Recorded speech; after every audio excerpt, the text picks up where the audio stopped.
going to do two things in this video. One is demonstrate some wrapping techniques, and the other is review these parallel breaker knee wraps from Lifting Large, and also have wrist wraps here. And I'm just going to show you on some of the wraps I've been using for a while. These are Titan RPMs, some of the different wrapping methods. I guess the first thing you want to think about when wrapping your knee is where to start. And I start at the bottom because your leg is smaller down here, so it's easier to lock the wrap in. I've seen some people start at the top, and that just seems a little more difficult to me to lock in that first wrap. A little more space to deal with. So I start wrapping at the bottom, and I've actually modeled my knee wrapping style after Malanichev. There's a video of Malanichev wrapping Sam Bird's knees that's recently got some attention on YouTube. And I think he gets more than 10, maybe 11 or more wraps out of a 2-meter wrap. This is a longer wrap, and I'm just using it to demonstrate because it's easier to work with.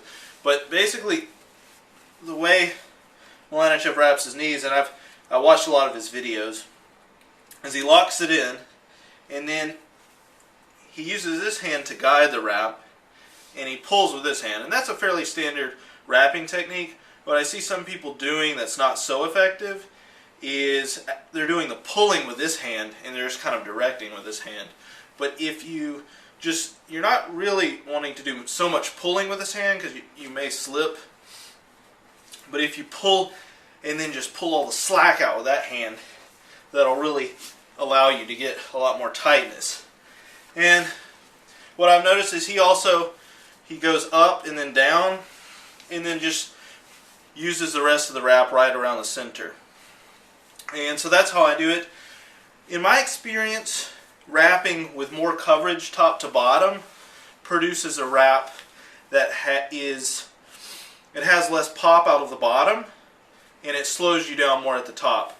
So I think the only reason you'd want a whole bunch of coverage this way would be if you're an equipped lifter or a really wide stance squatter who wants more to slow down his or her descent on the rep and doesn't need as much pop out of the hole.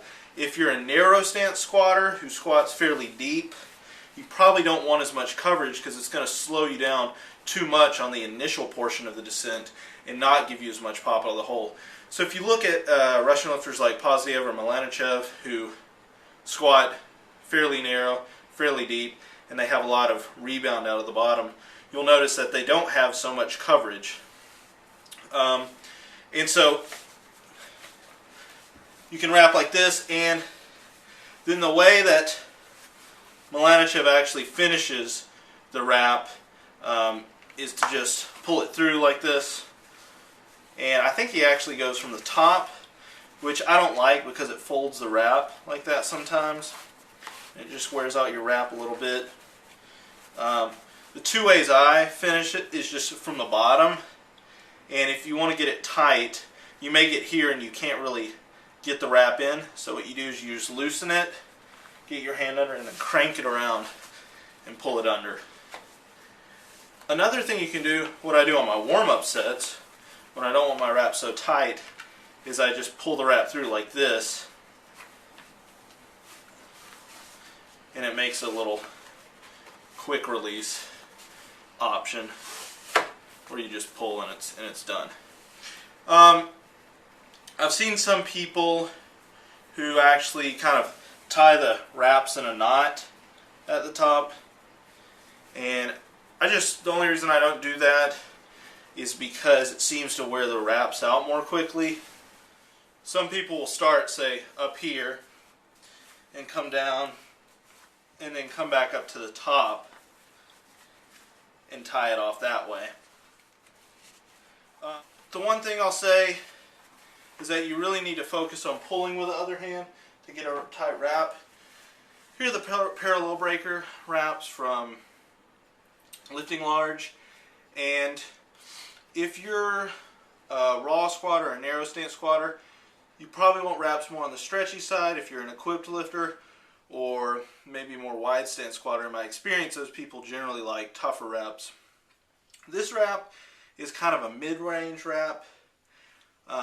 It's a little bit stiffer than your average wrap. The Titan RPMs are probably some of the stretchiest wraps on the market. You can see here that they're pretty thin and stretchy, and that these are a little bit more substantial. And the wraps that these remind me of, I used to have a pair of APT Convict wraps. Those are the ones I use for my 2-meter competitions, and they were very, very effective, and I liked them. So these are almost exactly the same to me. They even look the same in this color as the APT Convict. So if you like those, these would be a good option since APT doesn't exist anymore. And we also have the wrist wraps here, which I actually don't use wrist wraps for bench ever. I just use them for squat. I don't bench enough to need wrist wraps. But these, you can see, are some pretty substantial wrist wraps that I think they would probably even be tough enough for a heavy equipped bencher. But anyway, just to show you with a 2-meter wrap, how I would wrap, just lock it in here. And then really, you'll see when Malanichev wraps in training, he'll get a lot of wrap out here and pull, or when he wraps someone else, he'll do that. But I like to keep it a little closer, just because I tend to slip and let go of the wrap.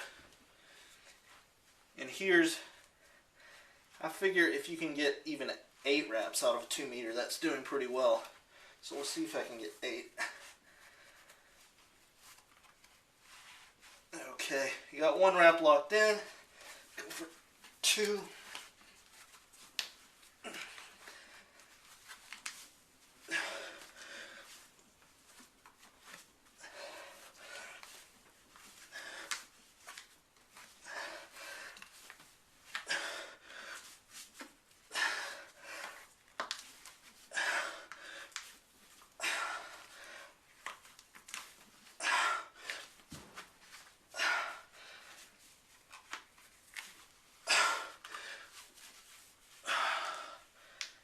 Some of that. Put it back through. Okay. So that's for a 2-meter wrap. With a 2-meter, since it's a shorter wrap, you may want to wrap as tightly as possible. But again, I'll just demonstrate on a longer wrap. I've got my longest pair of RPMs here, which I actually don't even use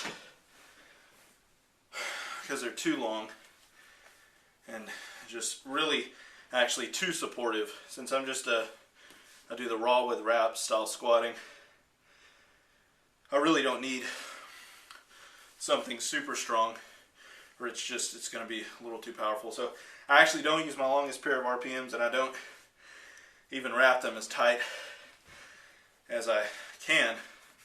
But just to give you an idea, if you wanted to do that, this is about how many revolutions you can get. Okay.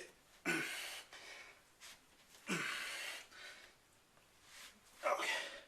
You got 1 wrap locked in. 2, 3, 4, 5, 6, 7, 8, 9, 10, 11,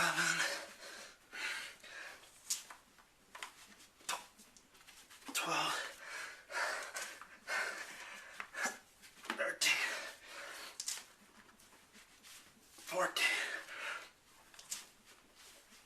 15, 16, 17, and I'm not even going to lock that in.